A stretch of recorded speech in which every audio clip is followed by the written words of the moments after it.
अगर आप भी बार-बार पेशाब आने की समस्या से परेशान हैं, रात को जब भी आप सोते हैं तो आपको बार-बार में जो है उठना पड़ता है, तो ये नुस्खा आपके लिए है दोस्तों। आप इस नुस्खे को एक बार आज़मा कर अपनी इस समस्या से बिल्कुल जड़ से छुटकारा पा सकते हो। बार-बार पेशाब आने के जो सामान्य कारणों में दोस्तों मेन कारण होता है मूत्र मार्ग में संक्रमण, यानी कि यूटीआई में संक्रमण, अति सक्रिय मूत्राशय दोस्तों।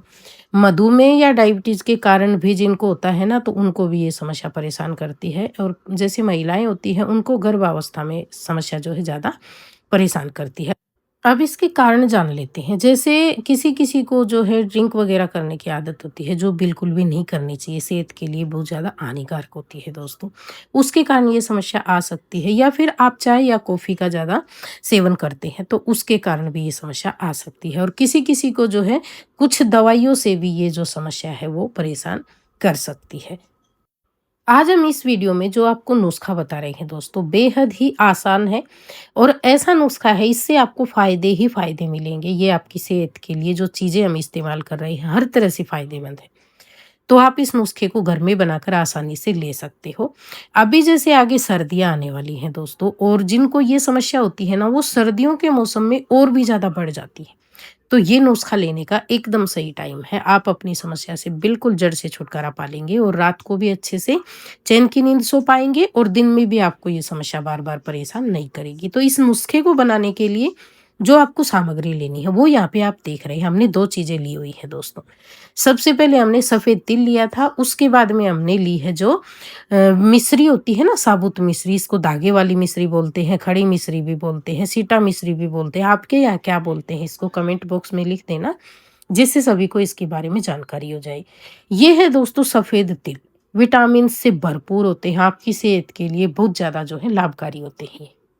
सफ़ेद तिल के अंदर दोस्तों calcium, protein, vitamin B, iron, fibre, zinc, antioxidant गुण बहुत अधिक मात्रा में जो है पोषक तत्व होते हैं दोस्तों। सफ़ेद तिल को जो है ना सीधे तौर पे खाया जा सकता है। जैसे आप इनको हल्का सा भून लेंगे कढ़ाई के अंदर डालकर, और रोज़ाना 1 चम्मच चबाकर खा लेंगे सर्दियों के मौसम में।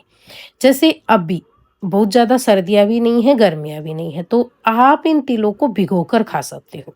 आप चाहे इन्हें भिगोकर खाएँ पानी के अंदर, या फिर इन्हें भूनकर आप फाँक कर खाएँ। हर तरह से फ़ायदा करेगा। या फिर आप क्या कर सकते हो, जैसे 1 चम्मच तिल रोज़ाना आप अपनी रोटी में, पराठे में, सैलेड के ऊपर इस तरीके से डाल सकते हो। तो इसके खाने के बहुत ज़्यादा जो है तरीके होते हैं। बस आपको सही तरीका पता होना चाहिए कि गर्मियों में आप किस तरीके से खाएँ और सर्दियों में आप किस तरीके से खाएँ। अब बात कर लेते हैं सफ़ेद तिल में मौजूद पोषक तत्वों की दोस्तों। सफ़ेद तिल में खनिज दोस्तों, खनिज की मात्रा जैसे कैल्शियम होता है, आयरन होता है, जिंक, मैग्नीशियम, फास्फोरस, कॉपर और मैग्नीज, सेलेनियम भरपूर मात्रा में होते हैं, जो आपकी सेहत के लिए बहुत ज़्यादा फायदेमंद होते हैं। विटामिन की बात करें तो इसमें विटामिन बी 1 और थायमिन, विटामिन ई बहुत अधिक मात्रा में होते हैं। प्रोटीन, फाइबर, स्वस्थ वसा और एंटीऑक्सीडेंट गुण दोस्तों भरपूर मात्रा में होते हैं। तो इसलिए रोजाना जो है ना, हमें अपनी डाइट में 1 चम्मच तिल का इस्तेमाल करना है। इसका आसान तरीका भी आपको मैं बताऊँगी आगे। आप इसे अगर ना रोटी में लेना चाहते हैं, ना पराठे में लेना चाहते हैं, ना सैलेड में लेना चाहते हैं, और सीधा फाँक कर भी नहीं खाना चाहते हैं, तो बहुत ही आसान तरीका आपको बता रही हूँ। रोज़ाना आप इस तरीके से 1 चम्मच खा लेना। अब जो है ना, यहाँ पे हमने ले लिए हैं सफ़ेद तिल। जैसे मैंने आपको बताया, सफ़ेद तिल को खाने से पहले सेंकना बहुत ही ज़रूरी होता है दोस्तों। नहीं तो क्या होता है, कच्चे तिल खाने से पेट खराब हो जाता है, मरोड़े वगैरह लग जाते हैं, दर्द होने लगता है। इसलिए तिल को हमेशा सेक कर खाना चाहिए। ऐसा हमने जो है ना अपने बड़ों से भी सुना है, और ये सही बात है दोस्तों, इसको हम फॉलो भी करते आ रहे हैं। ऐसा इसलिए किया जाता है, तिल जो है ना बहुत अधिक गर्म तासीर के होते हैं दोस्तों। ऐसे ही उनको खाते हैं तो ये पेट में जाकर आपको दर्द या मरोड़ की शिकायत कर सकते हैं। इसलिए इसको सेक कर इसकी जो गर्मी होती है वो कम कर दी जाती है, और सेकने से जो है ना इसके फायदे भी बढ़ जाते हैं।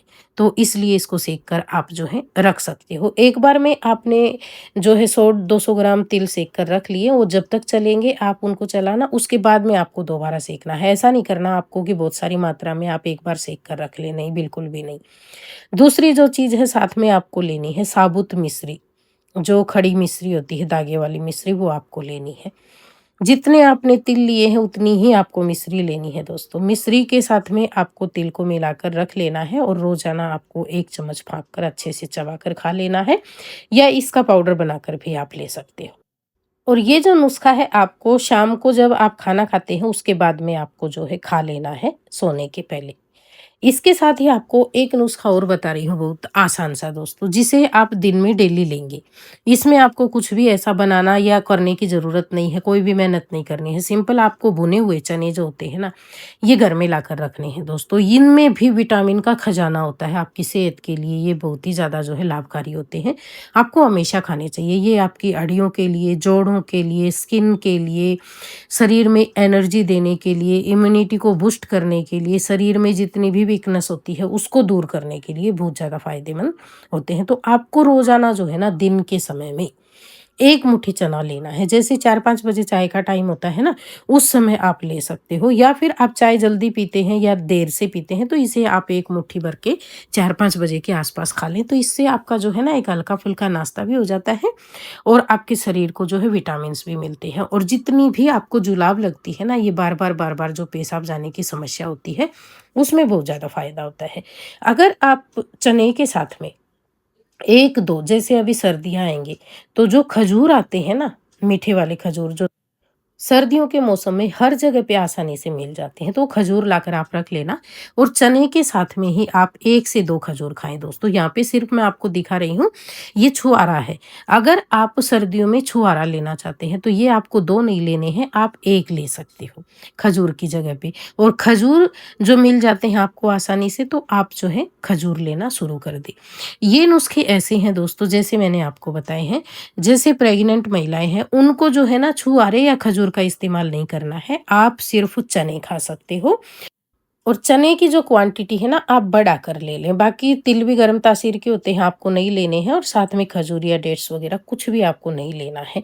बाकी इसको सभी ले सकते हैं, आप बच्चों को दे सकते हो दोस्तों, बहुत ही ज़्यादा फ़ायदेमंद है। बच्चों को है ना, इससे आपको सप्ताह भर में ही फ़र्क लग जाएगा। जो बच्चे रात भर बड़े हो गए हैं थोड़े से अपनी उम्र से, जैसे छोटे बच्चे तो करते ही हैं टॉयलेट बिस्तर के अंदर, बड़े बच्चे हैं वो भी करते हैं कभी-कभार, सुनने में ऐसा आता है, तो उनको भी दे सकते हो। जैसे बड़े हैं, छींकते हैं, खाँसते हैं, पेशाब निकलता है, या फिर जैसे बार-बार पेशाब जाने की समस्या होती है, उनके लिए ये नुस्खे बहुत ज़्यादा बेस्ट हैं, आज़मा सकते हो। और इन नुस्खों को जब भी आप आज़माने लगें, तो आगे सर्दियाँ आएँगी, आपके शरीर की कमज़ोरियाँ भी हटेंगी और आपको इस समस्या से भी छुटकारा मिलेगा। तो आप सर्दियों में पूरी सर्दी 3-4 महीने इन्हें आसानी से कर सकते हो। और अभी से आप देख रहे हैं ना ये नुस्खा, तो ये नुस्खा आप शुरू कर लें। जैसे आगे-आगे सर्दियाँ आएँगी, तो आप इस नुस्खे को कंटिन्यू रखना, आपको बहुत ज़्यादा फ़ायदा मिलेगा।